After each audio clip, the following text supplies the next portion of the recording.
Hi there, my name is Joseph Paul. I'm a spiritual practitioner here to give you your daily collective reading specific to the new moon in Libra. If this is your first time seeing me, go ahead and click that follow button, press the like button, comment something in the comments, or save this video for later and share it with a friend that may need an inspiring and uplifting message. Remember that everything that I offer here today is for the highest good, and when it is in the highest good, only the good can happen. So take what resonates, leave behind what doesn't, and if this video and this message in particular is not something that you vibe with, go back to my page and check out the video I posted before this one. I did do another reading on the new moon in Libra, and perhaps that might be the one that you're looking for. Now, that being said, let's just dive right in. I already pulled some cards because I wanted to be able to jump right into this message after I did the intro instead of just shuffle. And it seems like you are in not necessarily a pickle, but it just feels like you're moving out of a slow jam. It's like we have the 8 of Wands in the reverse as well as the 5 of Wands in reverse. It seems like some of you after getting out of conflict or moving out of butting heads with somebody or having some tension, whether that's energetically within yourself or externally, it feels like some of you think that it is taking way too long to get away from that altogether. It's like you just want to turn the page, you just want to move on, you want to be able to see what comes next, and having that in the back of your mind or just kind of still being something that's weighing on your shoulders is dragging you down. And that's understandable because a lot of what you've experienced up until this point was pretty traumatic. I feel like some of you were just like, geez, when was I gonna get a break? And it's still feeling like there's a little trickle or a little pieces or of stuff just hanging on, like some residue hanging on. So already, before I go forward, just remember to clear your energetic field.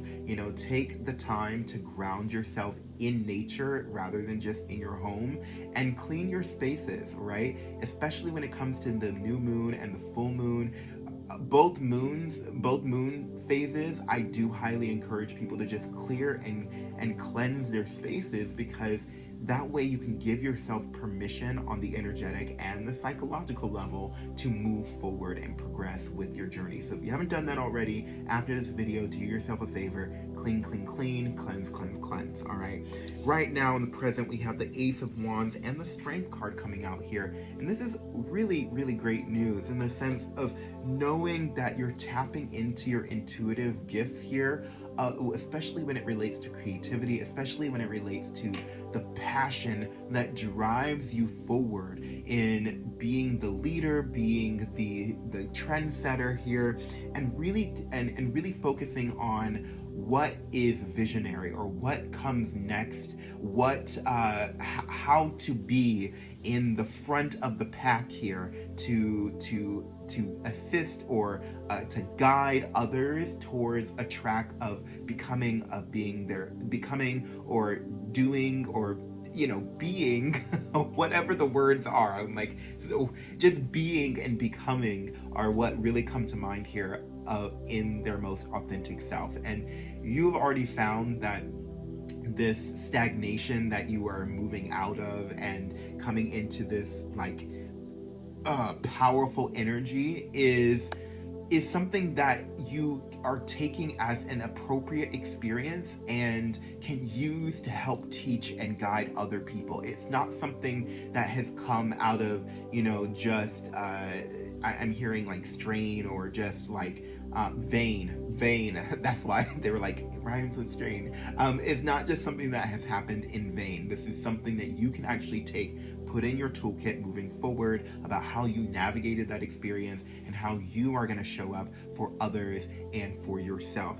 This Ace of Wands and this Strength card really just show for me too that not only are you stepping forward in this leadership ability, but it's you stepping forward towards really understanding who you are, of really being firm in your truth, of this is what defines me, this is what shapes me, this is what I don't identify this is with, and this is what I do identify with. Really just creating this brand and this label for yourself, and that feels empowering, feels really, really good. So in this new moon energy, I'm really sensing that you felt for a little while that it was taking too long to move in the direction that you wanted to, but now, especially today and moving into tomorrow and the following day, you're giving yourself the opportunity to express and feel and move within this girl boss energy, this because majority of the people that I work, the majority of the souls that I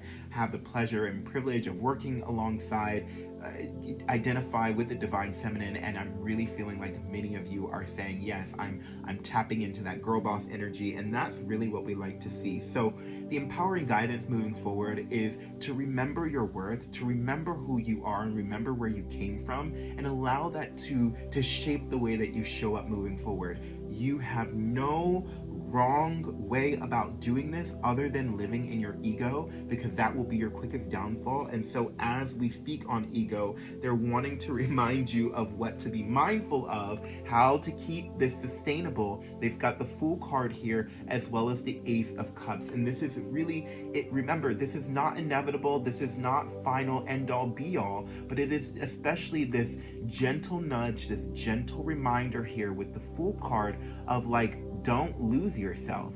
Don't fall back into old habits here of acting as if you're naive and that you've never been here before, that you don't know how to lead a team, that you don't know how to lead yourself, how to stand firm in your truth. This previous energy that you have left that took a while to kind of like to pull yourself out of was just an example, just a reminder of what can happen when you do not take accountability for yourself in a way that allows you to pivot, in a way that allows you to separate, not necessarily disassociate, but separate yourself or disconnect yourself from the behavior of other people and not take it personally here, right? So moving forward, remember, in this Fool card energy, you have a new chapter, a new start, but it doesn't mean that you have to act brand new. You may have been born at night, but you weren't born last night. Remember that. And as we've got the Ace of Cups here in the reversal, it's just that gentle reminder of getting wrapped up in how somebody makes you feel, or how the situation is grinding your gears, or whatever the case may be. Remember that being a leader or being the visionary in this situation requires you to be able to handle a lot of stress, a lot of pressure, being able to work and communicate with people that are different than you on every aspect and every level, and knowing that they may challenge your patience. And it is up to you to ground and center instead of letting your emotions dictate the way that you show up. All eyes are on you, and this is a good all eyes are on you. But if you fall into that previous habit, that previous pattern, that fight or flight mentality of being the Homo sapien rather than actually being the soul here leading the way, it might cause a place and a space where you regret the choices or the way that you show up for other people, and nobody wants to get themselves back to quote unquote squared zero, ground zero here. So in the reversal here we have the Hermit. This is really just giving me this awareness that, like, you know, you have to be willing to use your wisdom, channel that insight, channel that higher self energy here, and don't be afraid to stand firm in your power. Don't be afraid to be the person in front and leading the way here. Again, all eyes are on you, but this is a good all eyes are on you. You get to decide what comes next, all right? So I hope that was helpful in some way. Know that I love you if you haven't heard it today, and be kind to your mind.